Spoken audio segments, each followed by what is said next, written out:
Hi wrestling fans, thanks for clicking on the Dreaded D Rose Report. Crowbar Press has released autobiography of, well, they will be releasing an autobiography of Hall of Famer Tony Atlas soon. That'll be a pretty good read. Take you back a ways in time. Matt Hardy, he's been pulled from WWE's return to Madison Square Garden on September 25th with the SmackDown event. He's scheduled to do he was scheduled for a three-way with Dolph Ziggler and Christian. Raw superstar Mark Henry has been added to the show in a match with Jack Swagger. That night also is going to be Bret Hart's Appreciation Night as Bret Hart returns from MSG. Besides teaming up with the Hart Dynasty to take on Nexus that night, Bret's going to be doing a greeting of fans and signing of his book at Borders at the MSG Complex, 4 o'clock p.m. Please make a note of it. We don't have final numbers yet on Thursday's episode of TNA Impact, but on Spike TV. They think they did right around 1.5 million viewers, which by history kind of translates into 1.1, 1.2. Reaction did 940,000 viewers. Kurt Angle's going to be facing Ric Flair at the TNA live event, Oklahoma State Fair, on Tuesday, September 23rd. Angle's originally supposed to take on AJ Styles, which is a real good match. Other matches for that event's going to be Samoa Joe taking on AJ Styles, Beer Money taking on Motor City Machine Guns, Velvet Sky taking on D Rose. Oh, Madison Rain. Matt Hardy was asked on his Twitter account if fans should buy tickets in January for the TNA show in Berlin or WWE's tour in Europe in November if they would like to see him. He replies, I'd kind of go with the Berlin show. Hardy was later asked about his recent losing streak and said he had plans on changing that. Hardy said, it's time for me to go somewhere that I'll be given a fair chance. That's all I want. And a check.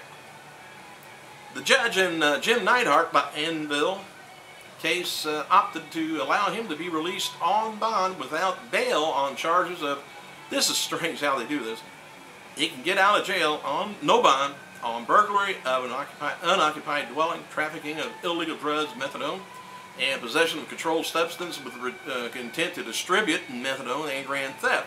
But Neidhart's been in jail for about 2 weeks, and now and in order to get out, he only needs now to post $50,000 bond for charges of trafficking of a little illegal drug, OxyContin, and $75,000 for possession of a controlled substance with the intent to distribute OxyContin.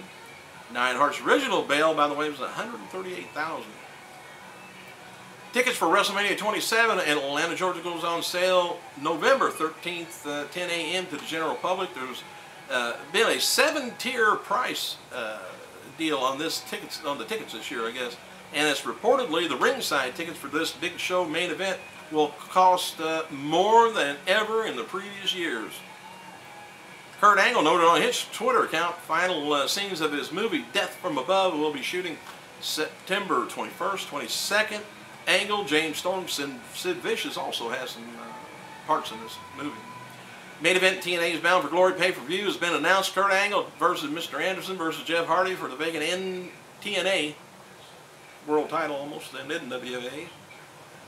And it appears that WWE developmental talent Kaylee Turner has been injured and been seen on crutches at the FCW event this past week. Kaylee's real name is Christina Crawford, and she's the sister of Alicia Fox. Storyline on F4W Online Wednesday notes that WWE's officially incorporated a ban of the drug soma into its talent wellness policy. Although they go by the clinical name though. Although it's not been posted on the corporate website though, the amendment has been reportedly gone into effect. And the amendment was attributed to issues that took place at WWE with talents over the weekend. A party drug that's popular with certain segment of the talent base, according to F4W Online, there have been numerous incidents in which wrestlers have passed out in public due to the overdose of the drug and overuse of the drug, let's say. In 2007, in an interview with WWE then Diva talent Terry Runnels told TMZ Online, I've personally seen a WWE superstar nearly die in front of me after taking 13 somas while still behind the wheel of his car, of all things. I wouldn't be able to get behind the wheel of my car. While muscle relaxers, including somas, have been previously prohibited for non-medical use, the new amendment reportedly bans the use of the drug even when prescribed by a doctor. Getting hard on now. I guess the boys got to be taken care of. They ain't doing it to themselves. Regarding Mickie James, by the way, the former WWE Divas sources content that with the animal, Batista, has been reportedly, shortly after her departure from WWE this year, that she had a few backstage run-ins with him on her final few months with the company. Things began to get so heated, they reportedly, Batista reportedly threatened to quit the organization if she wasn't terminated. Undertaker attempted to defuse the situation by calming him down a few times. And additionally, the former WWE performer Brian Kendricks noted that during a shoot interview with highspots.com that a few years ago, Batista printed out nude photos of Mickie James, plastered them on the locker room walls after he became agitated with her. It sounds like Batista he's got some problems he needs to be dealing with. Speaking of Mickie James, though, she's returning to WWE Hall of Famers Dory Funk's Bang TV over the weekend in Florida, taking part in a tag team bout. Video, I guess you can probably find it online. Ricky Steamboat, son of Richie Steamboat, my fault, son of the Ricky the Dragon Steamboat, Hall of Famer, will be challenging in Florida Championship Wrestling Mason Ryans for the title tonight. The match is going to be taking place at FCW show in Orlando. It's going to be a lumberjack match. And we've gotten several emails, I guess, about this is the article here, about the warm-up exercise from Raw that John Morrison did, which was fantastic. If you haven't seen it, I hope somebody's taped Raw that you know so you can watch it. For those who missed it, Morrison was shown running around backstage, jumping over and under things and various objects in a controlled, fluid way. This style of workout is commonly known as parkour or free running. And according to WWE sources, Morrison, in fact, practices this activity in his regular training routine. How about some history? September 18th, 1956. Everything's September 18th. 1956, what was known then as WWE's Women's Championship, what's now known as WWE Women's Championship, is created. Originally known as the NWA World Women's Championship, the Family's Moolah defeats Judy Grable in a tournament final to become the inaugural champion. And officially, Moolah held the title for 27 years, as WWE says. 1986, Honky Tonk Man makes his debut in WWF. 1994, highlights from the 1994 WCW Fall Brawl. Johnny B. Bad, remember him? Defeats Lord Steven Regal, remember him? And win the television world title. After suffering a career-ending back injury, Ricky Steamboat forfeits the U.S. Championship to Steve Austin.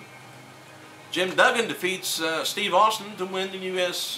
Championship. Only lasted about 35 seconds, though. War Games they had with Brian Knobb, Jerry Saggs, Dusty Rhodes, defeated Terry Funk, Arn Anderson, Bunkhouse Buck, Colonel Robert Parker. Bunkhouse Buck, by the way, is, I guess, apparently Swagger's dad now. That's him in the ring. Alright, same day, year 2000, though, Rey Mysterio Jr.